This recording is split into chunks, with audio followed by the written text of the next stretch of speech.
Que quede claro, el castrismo no es Cuba. ¿Cómo están amigos? Bienvenidos a Noticias Importantes. Comenzamos. La subordinación al proyecto totalitario ha conducido a un amplio sector de la población a confundir la nación, la bandera, el himno y Cuba como un país con la revolución y el castrismo. Desgraciadamente, la mayoría de los cubanos han conocido un solo gobierno, un único liderazgo y han sido formados en una sociedad autoritaria en la que la represión y la discriminación en todas sus variantes es padecida por la población en general en un ambiente de total indefensión que, al manifestarse con distintos síntomas, impide al individuo percibir las señales de la profunda dependencia que sufre. Esta subordinación al proyecto totalitario ha conducido a un amplio sector de la población a confundir la nación, la bandera, el himno y Cuba como país con la revolución y el castrismo. Lo que no es cierto, Cuba y la revolución no son lo mismo, nunca lo han sido, se ha dicho y escrito innumerables veces, pero evidentemente no ha sido suficiente, porque no faltan quienes siguen creyendo que los castros son Cuba y el castrismo la cubanía. Esa idea responde a una creencia falsa eficientemente difundida de que el proceso iniciado en 1959 y los caudillos que condujeron a esa supuesta salvación a la nación de los depredadores que la destruían, una concepción que solo refleja la ignorancia en el mejor de los casos y una innegable mala fe entre los que han montado un entramado de falsedades e inequidades que solo acumulan mentiras e injusticias, sin que estas afirmaciones pretendan presentar una Cuba prerevolucionaria como la antesala del paraíso. La difusión y la perpetuación de esa espuria realidad ha sido particularmente favorecida por el control absoluto de la educación y la información, dos disciplinas ampliamente usadas en la propaganda de la dictadura y el adoctrinamiento de los gobernados.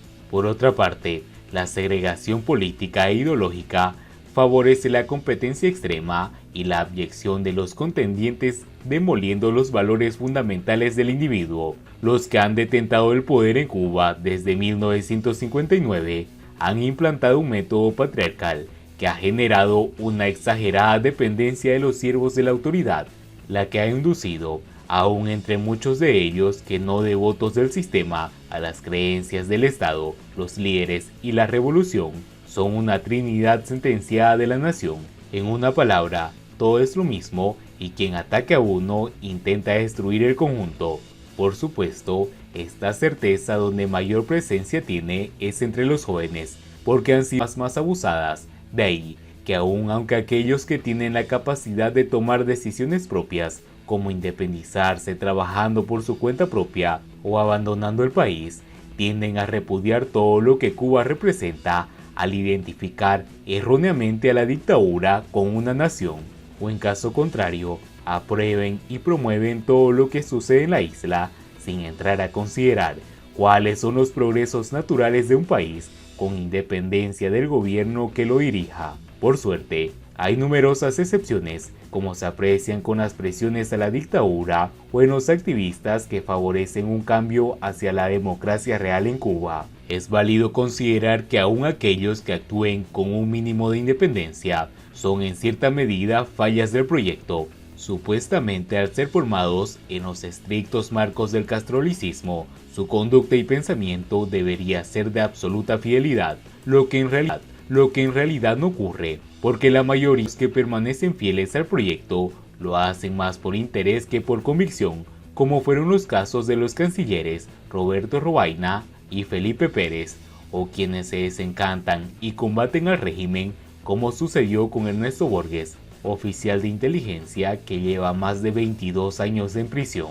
El gobierno fracasó rotundamente con la creación de un hombre nuevo, aunque recurrió a diferentes métodos. Intentaron por todos los medios fomentar un ser humano incondicional al sistema, apelando a una intensa propaganda a favor del trabajo voluntario, que debió ser abandonado por improductivo y porque nunca fue voluntario. Se esforzaron por cambiar la naturaleza humana, como se apreciaba en los textos educacionales y en las denominadas escuelas al campo, donde el trabajo agrícola era asociado a la instrucción y a la educación, obteniendo como resultado un profundo rechazo de los estudiantes a esas imposiciones. Sin embargo, hay que reconocer que en algunos les pegó el experimento, porque en Cuba o fuera de ella no faltan quienes defienden a la dictadura, aun cuando hayan sufrido sus tropelías. Mis amigos, yo sé que este tema les puede parecer repetitivo, les puede parecer que no es nada nuevo, pero lamentablemente la dictadura se ha encargado de divulgar su propia versión de la historia, y sobre todo nuestros jóvenes no saben la verdadera realidad. Ayúdennos compartiendo y así puede llegar a muchas más personas. Continuamos. El títere castrista Díaz-Canel reconoce el abandono de las familias pobres de Cuba y la incapacidad de la dictadura para resolver todos los problemas. Díaz-Canel también reconoció que la participación popular, cada vez más escasa en algunas zonas de la isla, ya marcadas por la apatía, es un elemento imprescindible de legitimación del poder. Díaz-Canel reconoció que miles de familias cubanas viven en la pobreza, así como la incapacidad de la dictadura para resolver todos los problemas de golpe. En una reunión con los presidentes de las asambleas municipales del Poder Popular, el dictador afirmó que las comunidades cubanas viven la base de la sociedad de la revolución, viven las familias que surgieron de las familias desposeídas, muchas de las cuales viven hoy mal, y muchos otros problemas. A esa base social no la podemos olvidar, y en esa base social hay mucha gente que está viviendo hoy mal y tenemos que transformar hoy la realidad sin ser idealista.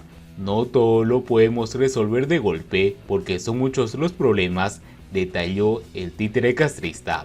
Afirmó al respecto: con un ejercicio democrático, partidista, participativo e inclusivo, el gobierno podría ir atendiendo con la participación del pueblo las prioridades. Díaz-Canel también reconoció la participación popular, cada vez más escasa en algunas zonas de la isla, ya marcada por la apatía, que es un elemento imprescindible de la legitimación del poder. Desde las protestas pacíficas y masivas del pasado 11 de julio en varias ciudades del país, el títere castrista ha hecho uso de este discurso en el que suele reconocer las necesidades del pueblo en un intento por generar empatía con los cubanos. Hace algunas semanas reconoció que su gobierno debe solucionar con urgencia la pobreza que viven los diferentes sectores vulnerables de la sociedad, aunque oficialmente se desconocen las cifras oficiales de personas que enfrentan problemas económicos y materiales. También, el primer secretario del Partido Comunista de Cuba manifestó entonces el interés de su ejecutivo de atender a todas las familias y personas afectadas por las carencias de recursos económicos y que marcada brecha de desigualdad. Asimismo, tras las masivas protestas del llamado 11 de julio, ha visitado barrios marginados para supervisar la reparación de calles y viviendas en estas zonas para intentar hacer un lavado de su pésima imagen. Recientemente, el títere castrista visitó el barrio Libertad en el municipio habanero La Lisa como parte de una estrategia gubernamental de atender a unas 60 comunidades de la capital marcadas por la pobreza y el abandono total de la dictadura. La prensa oficialista se hizo eco de la visita del dirigente político a esa barriada de aproximadamente 1.800 habitantes y que se edificó sobre unos terrenos que en el pasado eran propiedad de Fulgencio Batista, para comprobar que el Ministerio de Educación ejecuta correctamente acciones constructivas y de rehabilitación que se le encomendó. Solo en ese barrio era necesario impermeabilizar 188 viviendas y construir o reparar otras en una zona que tiene un fondo habitacional de 250 casas. Y bien amigos, así vamos terminando las noticias importantes del día de hoy. Por favor, nos ayudarían mucho compartiendo las noticias con sus amigos, con sus familiares y así poder llegar a muchas más personas con la verdadera realidad en Cuba. Patria y vida mis hermanos, nos vemos en el siguiente informe.